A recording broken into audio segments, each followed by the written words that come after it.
I'm coming.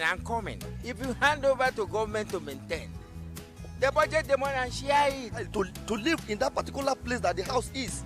So it's supposed government will be compensate them so that and pay them and relocate them to where they are going and build another house for them. Careful engineering and management to meet human needs.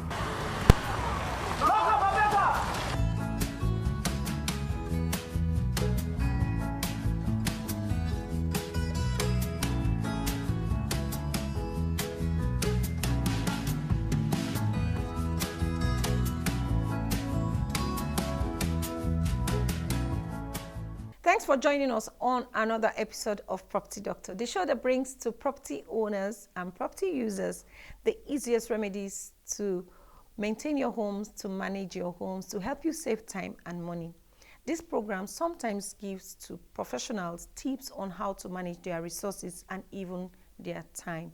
My name is Fumi Amunega Ajayi. You can connect with us on Facebook and on Instagram at Property Doctor NG, on Twitter at Property Doc NG, and on YouTube at Property Doctor NG. You can call us on 0903 123 9999. And for those of you outside the country, you can still send a message to us, but remember to put the international code before dialing or sending a message to us.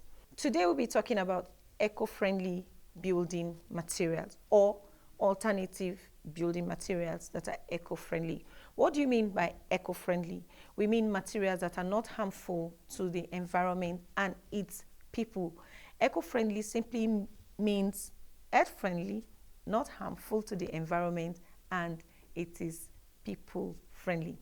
The term refers to products that can contribute to green living or practices that help conserve resources like water and energy and so on.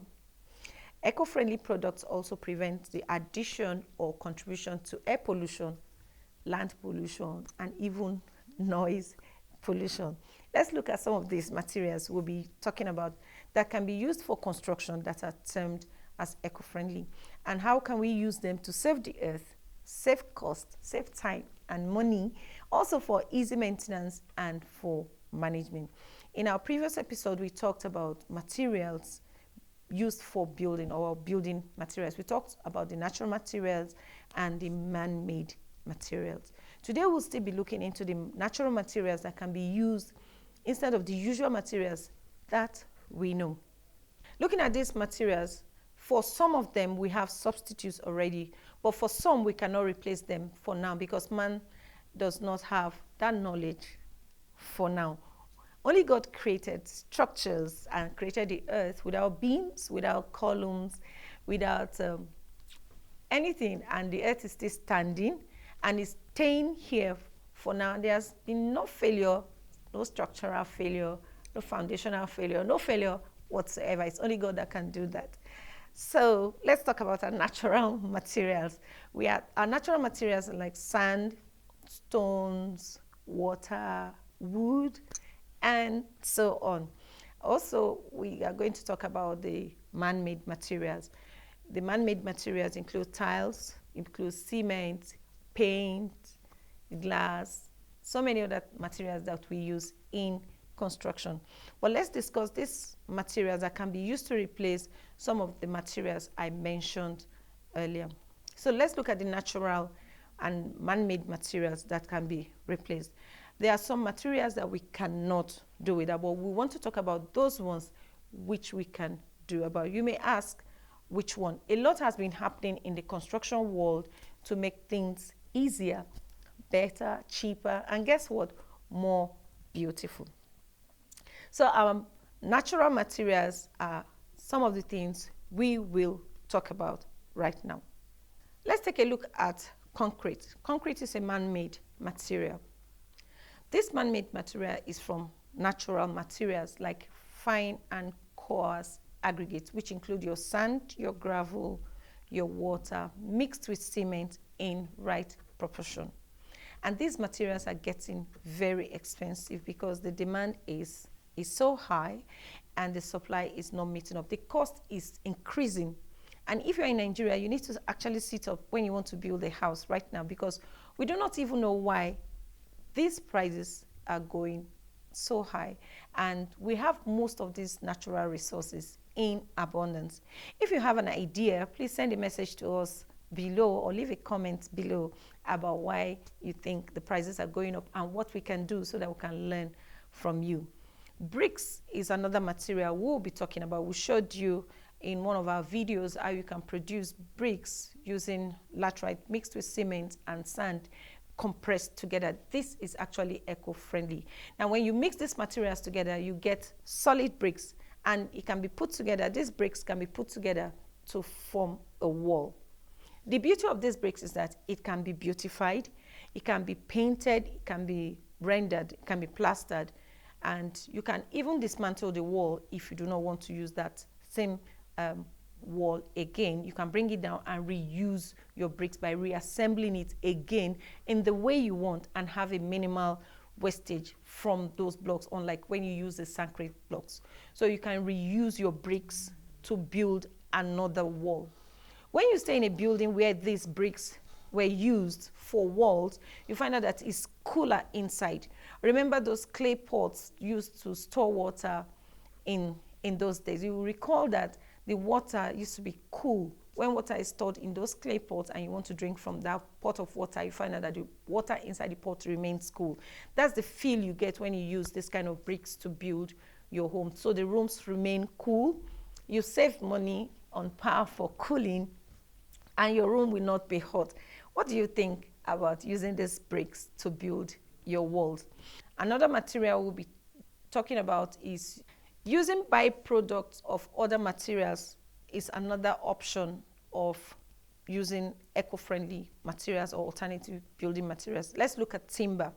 When we talk about timber, we're talking about sawdust being a byproduct of the wood or timber. Let's look at wood. When you saw wood, you find out that you have sawdust as a byproduct or as a waste product. This sawdust can be put together, mixed with sand and cement in right proportion to produce blocks. When I came across a video on that, I was really amazed, because seeing sawdust mixed with cement and sand to produce blocks was very amazing, and it was beautiful. The blocks were durable and very strong. So you can even paint the blocks that were made from this sawdust. You'll be amazed. People have been wasting sawdust, and some even use them for cooking, even polluting the air. But you can use this block, you can use this sawdust to produce blocks to make a wall. The method is just like the one used above to produce the bricks, like the one I talked to you about, where we use laterite, cement, and so on to produce bricks. So you just take the dust, mix it with cement and some stone dust, and this will give you blocks for building. Still on bricks, you can also use another material which we have in abundance, and that is waste paper. Waste paper can be used to make boards for ceiling. So instead of using asbestos, the paper can be compressed and used for ceiling. You can also use this waste paper to produce blocks. So when you have these blocks compressed together, you can use it to build your walls, and it's very tough and durable. It's very strong. You can use it to produce your blocks. When you mold them together, you're putting them in your mold. After it has been mashed together, you find out that you can put them in your mold and you can produce blocks.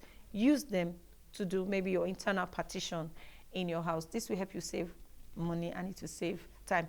And actually, if it is treated properly, it will not smell. You know, I talked to you about asbestos. You know, we're informed that asbestos is not safe for use in our buildings. So you can use the paper to produce your ceiling boards. We can also reuse old waste nylon material. Now, when you have this nylon material, you can compress it together to form interlocking block. You're not just compressing it together like that, but you can compress it, put them together, melt it using heat, and you now pour the melted material in your mold to form interlocking blocks or keps for your roads.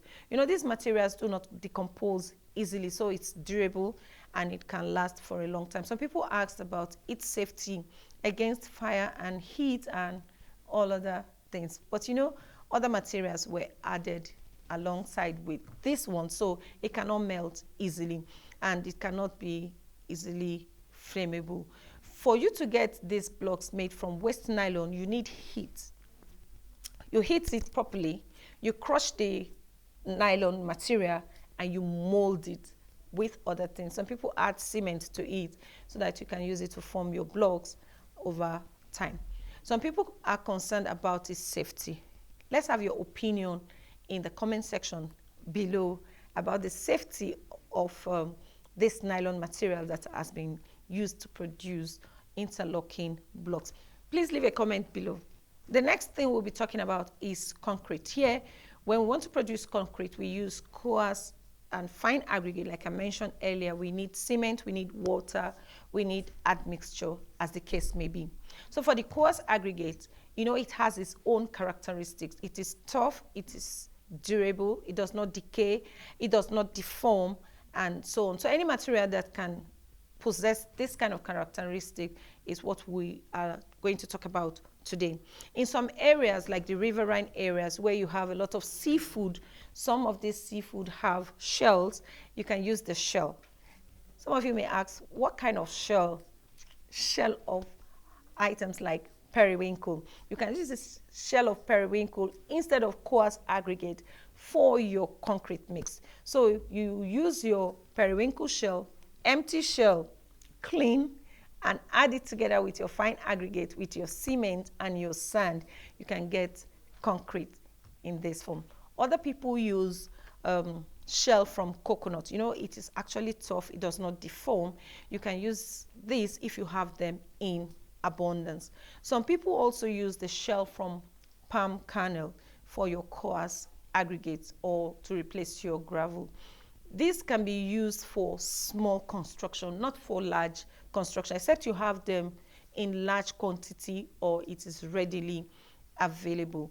Another eco-friendly material we will be talking about now is the solar panels. So for you to get power in your homes, you can use your solar panels to generate power during the day and save electricity. So the solar power will provide electricity for you during the day for heating, for cooling of the building, and for lighting, instead of using generators. Sometimes, you know, in Nigeria we have power failure, so you can use the solar panels. Now, you can use solar panel because it's quite cheaper. Now, if you don't want to use just the solar panel, you can use the inverters and the batteries. You know, the solar panels can give you electricity directly when you have done all your necessary connections. But when you don't have the solar panel, but you have the inverters and the batteries, you can store up power for yourself instead of using generators to generate power. This will prevent air pollution, it will prevent noise pollution and any other kind of pollution, and even fire outbreak in your environment. Structural materials like the iron bars used to erect buildings are very important, and these can be difficult to replace for now. When I mean structural material, I'm talking about iron bars, and you know, iron bars, they have their own tensile strength and other characteristics that is good for construction.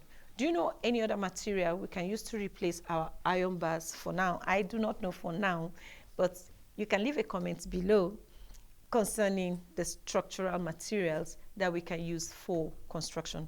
Thank you for being with us today on this program, Property Doctor. We hope to see you again same time next week when we'll be having an important episode. Enjoy the rest of your day and God bless you.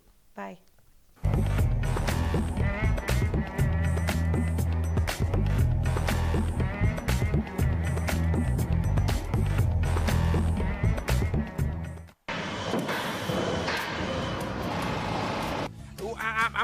I'm coming. If you hand over to government to maintain, the budget, the money, and share it. To live in that particular place that the house is. So it's supposed government will compensate them so that and pay them and relocate them to where they are going and build another house for them. Careful engineering and management to meet human needs.